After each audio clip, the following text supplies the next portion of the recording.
പൊട്ടിത്തെറിയിലെ പിന്നെ എന്ത് കോൺഗ്രസ് എന്നല്ലേ എല്ലാവരും ചോദിക്കുന്നത്. പത്രമാധ്യമങ്ങൾക്ക് മുമ്പ് ഇടിച്ചു നിൽക്കാത്തത് ആന്റോ ആന്റണിയുടെ പ്രവർത്തന പരിചയത്തിന്റെ കുറവാണ് എന്ന് നമുക്ക് പറയാൻ വേണ്ടി പറ്റും. ഈ ആന്റോ ആന്റണിയൊക്കെ ഇതിനെ പൊട്ടിത്തെറിക്കാൻ കാരണം എന്താണെന്ന് ചോദിച്ചു കഴിഞ്ഞാൽ, ഞങ്ങളെ വേണ്ടേ, ഞങ്ങളില്ലാതെ ഇവിടെ കോൺഗ്രസിൽ മധ്യ കേരളത്തിൽ എന്താകും എന്ന് നിങ്ങളൊന്ന് ആലോചിച്ചു നോക്കൂ എന്നുള്ള രീതിയിൽ താക്കീത് നേതൃത്വത്തിന് കൊടുത്തു എന്നാണ് പറയുന്നത്. ഒരു AK ആന്റണി ലൈനിൽ മുൻപോട്ട് പോയിക്കൊണ്ടിരിക്കുന്ന ഒരു നേതാവ് തന്നെയാണ് ആന്റോ ആന്റണി എന്ന് പറയുന്നത്. ഈ മുതിർന്ന നേതാക്കന്മാരെല്ലാം ഒന്നിനും കൊള്ളാത്തവരാണ്, അല്ലെങ്കിൽ പാഴുകളാണ് എന്നൊക്കെ പറയുന്ന സോഷ്യൽ മീഡിയ അറ്റാക്ക് അവസാനിപ്പിക്കേണ്ട സമയമായി. നമസ്കാരം. ഈ കോൺഗ്രസ് പുനഃസംഘടനയുമായി ബന്ധപ്പെട്ട ഒരുപാട് തർക്കങ്ങളും പൊട്ടിത്തെറികളും ഒക്കെ ഉണ്ടായി എന്നാണ് കേൾക്കുന്നത്. അതിലെന്തെങ്കിലും സത്യമുണ്ടോ? പൊട്ടിത്തെറികൾ കോൺഗ്രസിൽ സ്വാഭാവികമല്ലേ, കാരണം പൊട്ടിത്തെറിയിലെ പിന്നെ എന്ത് കോൺഗ്രസ് എന്നല്ലേ എല്ലാവരും ചോദിക്കുന്നത്. ഇതിനകത്ത് ഏറ്റവും പ്രധാനപ്പെട്ട ഒരു കാര്യം എന്താണെന്ന് വെച്ച് കഴിഞ്ഞാൽ, ഈ കൂടിയാലോചനകൾ നടന്നുകൊണ്ടിരിക്കുകയാണ്. പക്ഷേ കൂടിയാലോചനകൾ ചില നേതാക്കന്മാരുമായിട്ട് മാത്രം ചുരുങ്ങുന്നിടത്ത് കോൺഗ്രസിനകത്ത് ചില പൊട്ടിത്തെറികൾ സ്വാഭാവികമായിട്ടും ഉണ്ടാവും.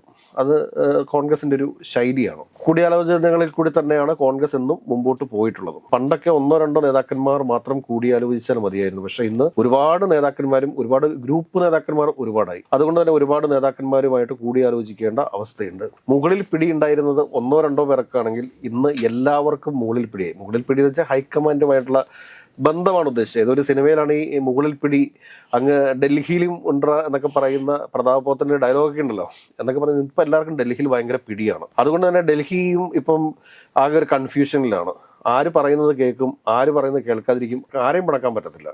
ഒരാളെ പിണക്കി കഴിഞ്ഞാൽ പിന്നെ അത് എല്ലാം ഗുരുതരമായ പ്രശ്നങ്ങൾ ഇവിടെ സൃഷ്ടിക്കുമെന്നുള്ളതാണ് വസ്തുത. അല്ലെങ്കിൽ പിന്നെ എന്താണെന്ന് ചോദിച്ചു കഴിഞ്ഞാൽ, പണ്ഡിറ്റ് K കരുണാകരനെ പോലെ അല്ലെങ്കിൽ ശ്രീ AK ആന്റണിയെ പോലെ ഉമ്മൻചാണ്ടി സാറിനെ പോലെയൊക്കെയുള്ളൊരു നേതാവ് ഇന്ന് സത്യം പറഞ്ഞ കേരള രാഷ്ട്രീയത്തിൽ ഇല്ല എന്നുള്ളൊരു വസ്തുതയാണ്. അത് നമ്മൾ അംഗീകരിച്ച് പോകാനായിട്ട് സാധിക്കത്തുള്ളൂ. അപ്പൊ ഇന്നലെ നടന്ന കൂടിയാലോചനാ യോഗത്തിൽ ആന്റോ ആന്റണി പൊട്ടിത്തെറിച്ചു എന്നുള്ളതാണ് അവസാനമായിട്ട് പുറത്തു വരുന്ന വാർത്തകൾ. ഈ ആന്റോ ആന്റണി പൊട്ടിത്തെറിക്കാനായിട്ട് ഒരുപാട് കാരണങ്ങളുണ്ട്. ആന്റോ ആന്റണിയെ നമ്മൾ വിമർശിച്ചിട്ടുണ്ട് പല സമയങ്ങളിലും. അതേസമയം തന്നെ ആന്റോ ആന്റണിയെ നമ്മൾ കാണാതെയും പോകരുത്. കാരണം ആന്റോ ആന്റണി ഒരു സുപ്രഭാതത്തിൽ പെട്ടെന്ന് MP ആയിട്ട് വന്ന ഒരാളല്ല. അദ്ദേഹം കോട്ടയം DCCയുടെ പ്രസിഡന്റ് ആയിരുന്നു. അതിനു മുമ്പ് KSUവിന്റെ ഭാരവാഹിയായിരുന്നു. KSUവിന്റെ ജില്ലാ പ്രസിഡന്റ് ആയിരുന്നു. KSUവിന്റെ സംസ്ഥാന ഭാരവാഹിയായിട്ടുണ്ട്. സംസ്ഥാന പ്രസിഡന്റ് ആയിട്ടുണ്ടോ എന്നെനിക്ക് അറിഞ്ഞുകൂടാ. യൂത്ത് കോൺഗ്രസിൽ വളരെ സജീവമായി പ്രവർത്തിച്ചിട്ടുള്ള ഒരാളാണ്. കോട്ടയം DCCയുടെ പ്രസിഡന്റ് ആയിട്ടിരുന്നിട്ടുള്ള ഒരാളാണ്. അപ്പൊ അങ്ങനെ കോൺഗ്രസുമായി ബന്ധപ്പെട്ട് അടിത്തട്ടിൽ പ്രവർത്തിച്ച് വളർന്നു വന്നിട്ടുള്ള, വിദ്യാർത്ഥി രാഷ്ട്രീയത്തിലൂടെ വളർന്നു വന്നിട്ടുള്ള ഒരു നേതാവ് തന്നെയാണ് ആന്റോ ആന്റണി എന്ന് പറയുന്നത്. ആന്റോ ആന്റണി ഒരിക്കലും നമുക്ക് ചെറുതാക്കി കാണിക്കാൻ പറ്റത്തില്ല. പക്ഷെ പത്രമാധ്യമങ്ങളിൽ ഇടിച്ചു നിൽക്കാത്ത ഒരു നേതാവാണ് ആന്റോ ആന്റണി എന്നുള്ളത് കൊണ്ട് തന്നെ ആന്റോ ആന്റണിയുടെ പേര് ആർക്കും അറിയാൻ പാടില്ല, അല്ലെങ്കിൽ കണ്ടാൽ അറിയാവുന്ന ആളുകളായിരിക്കണം. പറഞ്ഞ ഒരുപാട് വിമർശനങ്ങൾ അദ്ദേഹത്തിന് നേരെ ഉയർന്നു വന്നിട്ടുണ്ട്. ഈ പത്രമാധ്യമങ്ങൾക്ക് മുമ്പ് ഇടിച്ചു നിൽക്കാത്തത് ആന്റോ ആന്റണിയുടെ പ്രവർത്തന പരിചയത്തിന്റെ കുറവാണ് എന്ന് നമുക്ക് പറയാൻ വേണ്ടി പറ്റും. അപ്പൊ ആന്റോ ആന്റണിയെ സംബന്ധിച്ചിട്ട് അദ്ദേഹം KPCC പ്രസിഡന്റ് ആകുമെന്ന് അദ്ദേഹവും ആഗ്രഹിച്ചിരുന്നു. അതോടൊപ്പം തന്നെ അദ്ദേഹവുമായി ബന്ധപ്പെട്ട് നിൽക്കുന്ന ഒരുപാട് ആളുകൾ ആഗ്രഹിച്ചിരുന്നു. നമ്മൾ ഉൾപ്പെടെയുള്ള ആളുകൾ അദ്ദേഹത്തിനെതിരെ നിശിതമായ വിമർശനങ്ങൾ ഉയർത്തിയിട്ടുണ്ട്. ആന്റോ ആന്റണി KPCCയുടെ പ്രസിഡന്റായിട്ട് വന്നു കഴിഞ്ഞാൽ അദ്ദേഹത്തിന്റെ പ്രവർത്തന ശൈലി എന്തായിരിക്കും, എങ്ങനെയായിരിക്കും എന്നൊക്കെയുള്ള രീതിയിലുള്ള വിമർശനങ്ങൾ നമ്മൾ തൊടുത്തുവിട്ടിട്ടുണ്ട്. അതിനെ ശക്തമായ രീതിയിൽ നമ്മൾ എതിർത്തിട്ടുണ്ട്. എന്നാൽ ഒരു കാര്യം മനസ്സിലാക്കുക, KPCC പ്രസിഡന്റ് സ്ഥാനത്തേക്ക് പരിഗണിച്ചിരുന്ന ഒരു വ്യക്തിയാണ് ശ്രീ ആന്റോ ആന്റണി. അങ്ങനെയുള്ള ആന്റോ ആന്റണിയുമായിട്ട് ഈ KPCCയുടെ പുനഃസംഘടനയും DCCകളുടെ പുനഃസംഘടനയുമായി ബന്ധപ്പെട്ടിട്ടുള്ള കാര്യങ്ങൾ കൂടി ആലോചിക്കേണ്ടത് തന്നെയാണ്. അദ്ദേഹത്തെ അവഗണിച്ചു മാറ്റി നിർത്തുക എന്ന് പറഞ്ഞു കഴിഞ്ഞാൽ അത് അംഗീകരിക്കാൻ സാധിക്കുന്ന ഒരു കാര്യമല്ല. പത്തനംതിട്ടയിൽ കഴിഞ്ഞ 3-4 പ്രാവശ്യമായിട്ട് അദ്ദേഹം MP ആണ്, പത്തനംതിട്ട MP ആണ്. അതിനു മുമ്പ് അദ്ദേഹം കോട്ടയം DCCയുടെ പ്രസിഡന്റായിട്ട് മികച്ച രീതിയിൽ തന്നെ പ്രവർത്തിച്ചിട്ടുണ്ട്. ഈ ആന്റോ ആന്റണിയെ പോലെ തന്നെ ഈ സൈഡ് ചെയ്യപ്പെട്ടുകൊണ്ടിരിക്കുന്ന മറ്റൊരു നേതാവാണ് PJ കുര്യൻ. സമുന്നതനായിട്ടുള്ള കോൺഗ്രസിന്റെ നേതാവായിരുന്നു അദ്ദേഹം. അപ്പോൾ അദ്ദേഹത്തെ ഒക്കെ പരിഗണിക്കാതെ മധ്യ കേരളത്തിൽ കോൺഗ്രസിന് മുമ്പോട്ട് പോകാനായിട്ട് സാധിക്കത്തില്ല. ഇവരുടെയൊക്കെ അഭിപ്രായങ്ങളുടെ ആവശ്യമാണ് പത്തനംതിട്ട, കോട്ടയം, ഇടുക്കി ജില്ലകളിലൊക്കെ. അത് കാണാതെ അവരെയൊക്കെ അവഗണിച്ചുകൊണ്ട് കോൺഗ്രസ് നേതൃത്വം മുമ്പോട്ട് പോകാൻ വേണ്ടി ശ്രമിച്ചു കഴിഞ്ഞാൽ അതിന്റെ പരിണിത ഫലം വളരെ വലുതായിരിക്കും, നിസ്സാരമായിരിക്കില്ലത്. രണ്ടുപേരും ഒരു ക്രിസ്ത്യൻ ന്യൂനപക്ഷ വിഭാഗത്തിൽപ്പെട്ട ആളുകളാണ്. ക്രിസ്ത്യൻ സഭാ സമൂഹങ്ങളുമായിട്ട് വളരെ അടുത്ത ബന്ധം പുലർത്തുന്ന ആളുകളാണ്. ഈ ക്രിസ്ത്യൻ ന്യൂനപക്ഷങ്ങൾ BJPയുമായിട്ട് കൂടുതൽ അടുക്കുന്നു എന്നുള്ളൊരു രാഷ്ട്രീയ യാഥാർത്ഥ്യം കൂടി കോൺഗ്രസ് നേതാക്കന്മാർ മനസ്സിലാക്കേണ്ടതുണ്ട്. ഈ ആന്റോ ആന്റണിയൊക്കെ ഇതിനെ പൊട്ടിത്തെറിക്കാൻ കാരണം എന്താണെന്ന് ചോദിച്ചു കഴിഞ്ഞാൽ, ഞങ്ങളെ വേണ്ടേ, ഞങ്ങളില്ലാതെ ഇവിടെ കോൺഗ്രസിൽ മധ്യ കേരളത്തിൽ എന്താകും എന്ന് നിങ്ങളൊന്ന് ആലോചിച്ചു നോക്കൂ എന്നുള്ള രീതിയിൽ താക്കീത് നേതൃത്വത്തിന് കൊടുത്തു എന്നാണ് പറയുന്നത്. എന്തുകൊണ്ട് കോൺഗ്രസിനകത്ത് സീനിയർ ആയിട്ടുള്ള നേതാക്കന്മാർ പുറന്തള്ളപ്പെടുന്നു എന്നൊരു ചോദ്യം കൂടി ഇവിടെ വളരെ പ്രസക്തമായിട്ട് ഉയർന്നു വരികയാണ്. പണ്ടൊക്കെ കോൺഗ്രസിന് വേണ്ടിയിട്ടും UDF സംവിധാനത്തിന് വേണ്ടിയിട്ടും ഒക്കെ ഒരുപാട് കഷ്ടപ്പെട്ടിട്ടുള്ള, പണിയെടുത്തിട്ടുള്ള നേതാക്കന്മാരെ ഒക്കെ അവഗണിച്ചുകൊണ്ട് എന്തുകൊണ്ട് ഈ നേതൃത്വം മുൻപോട്ട് പോകുന്നു എന്നുള്ളത് പരിശോധിക്കേണ്ട വിഷയമാണ്. നമ്മൾ ആന്റോ ആന്റണിയെ കൃത്യമായിട്ടൊരു വിമർശനം നടത്തിയിരുന്നു. അദ്ദേഹത്തിന്റെ പേര് KPCC പ്രസിഡന്റ് സ്ഥാനത്തേക്ക് പരിഗണിച്ചിരുന്ന സമയത്ത് അത് തികച്ചും വ്യക്തിപരമായിട്ട് നമുക്കുള്ള എന്തെങ്കിലും ഒരു വൈരാഗ്യത്തിന്റെ അടിസ്ഥാനത്തിൽ ഒന്നുമല്ല. ആന്റോ ആന്റണി ഇന്നുവരെ നമ്മൾ വിളിച്ചിട്ടുമില്ല, ഇന്നുവരെ കണ്ട് സംസാരിച്ചിട്ട് പോലുമില്ല. അദ്ദേഹത്തെക്കുറിച്ച് കൂടുതലായിട്ട് നമ്മൾ പല സ്ഥലങ്ങളിൽ നിന്നും കേട്ടറിയുന്ന സമയത്ത് നമുക്ക് അറിയാൻ വേണ്ടി സാധിക്കുന്നത് വളരെ നല്ലൊരു രാഷ്ട്രീയ പ്രവർത്തകനാണ് അദ്ദേഹം. വളരെ വലിയ ഒരു അലർച്ചയോ, ഈ കുറെ അധികം അലറൽ വീരന്മാരൊക്കെ ഉള്ളൊരു പ്രസ്ഥാനമാണ് കോൺഗ്രസ് എന്ന് പറയുന്നത്. അങ്ങനെ അലർച്ചയോ അതല്ലെങ്കിൽ അമിതമായിട്ടുള്ള ആവേശമോ ഒന്നും കാണിക്കാതെ ഒരു AK ആന്റണി ലൈനിൽ മുൻപോട്ട് പോയിക്കൊണ്ടിരിക്കുന്ന ഒരു നേതാവ് തന്നെയാണ് ആന്റോ ആന്റണി എന്ന് പറയുന്നത്. പ്രത്യേകിച്ച് ഏറ്റവും പ്രധാനപ്പെട്ട കാര്യം എന്താണെന്ന് വെച്ച് കഴിഞ്ഞാൽ അദ്ദേഹം KPCC പ്രസിഡന്റായിട്ട് ഏതാനും നിമിഷങ്ങൾക്കകം അദ്ദേഹത്തിന്റെ പേര് പ്രഖ്യാപിക്കാൻ പോവുകയാണ് എന്ന് കേരളത്തിലെ സകല വിഷ്വൽ മീഡിയയിലും അച്ചടി മാധ്യമത്തിലുമൊക്കെ ഈ വാർത്ത വന്നതിന് ശേഷമാണ് അദ്ദേഹമല്ല KPCC പ്രസിഡന്റ് എന്ന് പറയുന്നത് സണ്ണി ജോസഫിലേക്ക് പെട്ടെന്ന് അത് പോകുന്നത്. ഇതിനകത്ത് വേറൊരു പറച്ചിലും കൂടി ഉണ്ട്. അതായത് ശരിക്കും ആന്റോ ആന്റണി KPCC പ്രസിഡന്റായിട്ട് വരുന്നതിനോട് KC വേണുഗോപാലിന് എതിർപ്പുണ്ടായിരുന്നു. അപ്പൊ KC വേണുഗോപാലുമായിട്ട് ബന്ധപ്പെട്ട് നിൽക്കുന്ന ആളുകൾ തന്നെയാണ് ആന്റോ ആന്റണിയുടെ പേര് പത്രമാധ്യമങ്ങൾക്ക് ചോർത്തി കൊടുത്തത്.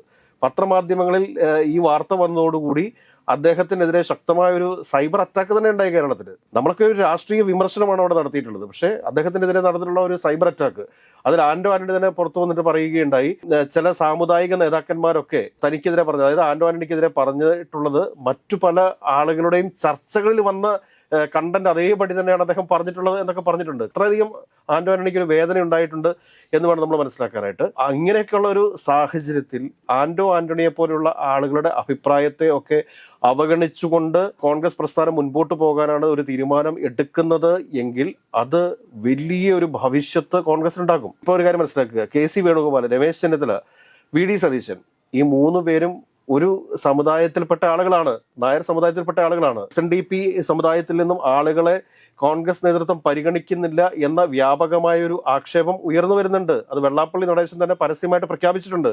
അടൂർ പ്രകാശ് SNDPയുമായി വളരെ അടുത്ത ബന്ധം പുലർത്തുന്നയാളാണ്. കോട്ടയം DCC പ്രസിഡന്റായിട്ടുള്ള നാട്ടകം സുരേഷ് വെള്ളാപ്പള്ളി നടേശനുമായിട്ട് അടുത്ത ബന്ധം പുലർത്തുന്നവരാണ്. K സുധാകരൻ ഈഴവ വിഭാഗത്തിൽപ്പെട്ടതാണ്. പക്ഷെ അദ്ദേഹത്തെയൊക്കെ രാഷ്ട്രീയമായിട്ട് എത്രത്തോളം ഒതുക്കി കളഞ്ഞു എന്നുള്ളത് എല്ലാവർക്കും അറിയാവുന്ന കാര്യമല്ലേ. ശ്രീ K സുധാകരൻ MP യെ KPCC പ്രസിഡന്റ് സ്ഥാനത്ത് നിന്ന് മാറ്റിയത് അദ്ദേഹത്തിന് അർഹിക്കുന്ന പരിഗണന നൽകിക്കൊണ്ടാണോ? അദ്ദേഹത്തെ പ്രവർത്തക സമിതി അംഗമൊക്കെ ആക്കി എന്ന് പറഞ്ഞു. അദ്ദേഹത്തിന് പ്രായത്തിൻ്റെതായിട്ടുള്ള ചില ഓർമ്മക്കുറവുകളും വാക്പിഴവുകളും ഒക്കെ ഉണ്ടാവുന്നുണ്ട്. അതിനെയൊക്കെ തിരുത്തിക്കൊണ്ട് അദ്ദേഹത്തിനൊക്കെ വേണ്ട രീതിയിലുള്ള ഒരു അക്കോമഡേഷൻ നൽകിയിട്ട് വേണ്ടേ പാർട്ടി അദ്ദേഹത്തെ KPCC പ്രസിഡന്റ് സ്ഥാനത്ത് നിന്ന് മാറ്റാനായിട്ട്? അദ്ദേഹം പരസ്യമായിട്ട് തന്നെ പത്രസമ്മേളനം നടത്തി പറഞ്ഞല്ലോ, എനിക്ക് ആരോഗ്യപരമായിട്ടുള്ള യാതൊരുവിധ പ്രശ്നങ്ങളും ഇല്ല എന്ന്. എൻ്റെ ഒരു അഭിപ്രായം എന്താ എന്ന് ചോദിച്ചു കഴിഞ്ഞാൽ 10 വർഷം മുമ്പേ KPCC പ്രസിഡന്റ് ആവേണ്ടിയിരുന്ന ഒരാളാണ് K സുധാകരൻ എന്ന് പറയുന്നത്. അങ്ങനെ ഉണ്ടായിരുന്നുവെങ്കിൽ കോൺഗ്രസിന്റെ ഇപ്പോഴത്തെ ഒരു അവസ്ഥ ഒരു കാരണവശാലും കോൺഗ്രസിന് ഉണ്ടാവത്തില്ലായിരുന്നു. പ്രായം കൂടി വരുന്ന സമയത്ത് അദ്ദേഹത്തിന് ആരോഗ്യപരമായ പ്രശ്നങ്ങളുള്ള സമയത്താണ് K സുധാകരനെ KPCC പ്രസിഡന്റാക്കി വെച്ചത്. എങ്കിലും അദ്ദേഹം സാധിക്കുന്ന അത്രയും രീതിയിൽ മനോഹരമായിട്ട് കോൺഗ്രസ് പ്രസ്ഥാനത്തെ നയിക്കാൻ വേണ്ടിയിട്ട് പരിശ്രമിച്ചിട്ടുണ്ട്. അപ്പോഴും പ്രതിപക്ഷ നേതാവിന്റെ ഒരു നിസ്സഹകരണം, അദ്ദേഹവുമായി ബന്ധപ്പെട്ട് നിൽക്കുന്ന ഗ്രൂപ്പിന്റെ ഒരു നിസ്സഹകരണം, അതാണ് K Sudhakaran MP KPCC president എന്ന രീതിയിൽ പ്രശോഭിക്കാനായിട്ട് സാധിക്കാത്ത ഒരു സാഹചര്യം സൃഷ്ടിച്ചത്. കണ്ണൂരിൽ നിന്ന് വന്നിരിക്കുന്ന K സുധാകരനൊക്കെ കേരളത്തിലെ കോൺഗ്രസ് രാഷ്ട്രീയത്തിൽ നിന്ന് എഴുതി തള്ളാനായിട്ട് സാധിക്കുമെന്ന് ആരെങ്കിലും പറഞ്ഞു കഴിഞ്ഞാൽ അവർ വിഡ്ഢികളുടെ സ്വർഗത്തിലാണ് ജീവിക്കുന്നത്. മുതിർന്ന പല നേതാക്കന്മാരെയും ഇപ്പോൾ ഞാൻ പറഞ്ഞല്ലോ, ഒരുപാട് തവണ നമ്മൾ പറഞ്ഞിട്ടുള്ളതാണ്, ആ നേതാക്കന്മാരെയൊക്കെ പരിഗണിച്ച് തന്നെ വേണം കോൺഗ്രസിന് മുമ്പോട്ട് പോകാനായിട്ട്. അടിത്തട്ടിൽ ജനങ്ങളുമായിട്ട് ബന്ധമുള്ള നേതാക്കന്മാരാണ്. ഇപ്പോൾ ഒരു ഉദാഹരണം ഞാൻ പറയാം. നമ്മൾ ഇന്റർവ്യൂ നേരിട്ട് എടുത്തിട്ടുള്ള ഒരാളാണ് ജോസഫ് വാഴക്കൻ എന്ന് പറയുന്നയാൾ. ജോസഫ് വാഴക്കൻ കോൺഗ്രസിന് നല്ലൊരു നേതാവാണെന്നേ. അദ്ദേഹം മൂവാറ്റുപുഴയിൽ അദ്ദേഹം MLA ആയിട്ടിരിക്കുമ്പോൾ ചെയ്തിട്ടുള്ള വികസന പ്രവർത്തനങ്ങളെ കുറിച്ച് അവിടെയുള്ള നാട്ടുകാർക്ക് കൃത്യമായ ഒരു അവയർനെസ് ഉണ്ട്. അവർ അദ്ദേഹത്തെ പോലെയുള്ള ഒരു MLA ആണ് ഇപ്പോഴും മൂവാറ്റുപുഴക്കാർ പ്രതീക്ഷിച്ചുകൊണ്ടിരിക്കുന്നത്. അപ്പൊ അങ്ങനെയൊക്കെയുള്ള രാഷ്ട്രീയ യാഥാർത്ഥ്യങ്ങൾ ഇവിടെ ഉണ്ട്. ഈ മുതിർന്ന നേതാക്കന്മാരെല്ലാം ഒന്നിനും കൊള്ളാത്തവരാണ്, അല്ലെങ്കിൽ പാഴുകളാണ് എന്നൊക്കെ പറയുന്ന സോഷ്യൽ മീഡിയ അറ്റാക്ക് അവസാനിപ്പിക്കേണ്ട സമയമായി. കോൺഗ്രസിന് വേണ്ടിയിട്ട് ഒരുപാട് സംഭാവനകൾ നൽകിയിട്ടുള്ള, ഒരുപാട് തല്ലുകൊണ്ടിട്ടുള്ള, ജീവിതം തന്നെ മാറ്റിവെച്ചിട്ടുള്ള ആളുകളാണ് കോൺഗ്രസിന്റെ മുതിർന്ന നേതാക്കന്മാർ. അപ്പോൾ അവരെ പരിഗണിക്കാതെ, അവരുമായിട്ട് ആലോചിക്കാതെ കോൺഗ്രസിന് മുമ്പോട്ട് പോകാനായിട്ട് സാധിക്കത്തില്ല. കോൺഗ്രസിന്റെ ഭാരവാഹി പട്ടികയിൽ പഴയ നേതാക്കന്മാരെ എല്ലാം അവഗണിച്ച് മുമ്പോട്ട് പോകാൻ പറ്റുമോ? പ്രവർത്തിക്കാത്ത നേതാക്കന്മാരെയൊക്കെ മാറ്റി നിർത്തിക്കൊള്ളട്ടെ, പക്ഷെ പ്രവർത്തിക്കുന്ന നേതാക്കന്മാരെ ഒഴിവാക്കിയിട്ട് കോൺഗ്രസിന് മുമ്പോട്ട് പോകാൻ വേണ്ടി സാധിക്കുമോ? ഒരു കാരണവശാലും സാധിക്കത്തില്ല. ആന്റോ ആന്റണിയൊക്കെ ഇതിനെ അങ്ങനെ പൊട്ടിത്തെറിച്ചിട്ടുണ്ടെങ്കിൽ, അല്ലെങ്കിൽ PJ കുര്യനൊക്കെ ശക്തമായ നിലപാട് സ്വീകരിച്ചിട്ടുണ്ടെങ്കിൽ അതിനൊക്കെ വലിയ അർത്ഥങ്ങളുണ്ടെന്നേ. അവരൊക്കെ അതിന് യോഗ്യരാണ്. യോഗ്യതയില്ലാത്തവരല്ല പി ജെ കുര്യനും ആന്റോ ആന്റണി ഒന്നും. അതുകൊണ്ട് തന്നെ പി ജെ കുര്യനെയും ആന്റോ ആന്റണി ഉൾപ്പെടെയുള്ള നേതാക്കന്മാരെ പരിഗണിച്ചുകൊണ്ട് വേണം കോൺഗ്രസ് പ്രസ്ഥാനം മുൻപോട്ട് പോകാനായിട്ട്. അതല്ല എങ്കിൽ മധ്യ കേരളത്തിൽ കോൺഗ്രസ് തകർന്നടിയുന്ന കാഴ്ച നമ്മൾ കാണേണ്ടി വരും.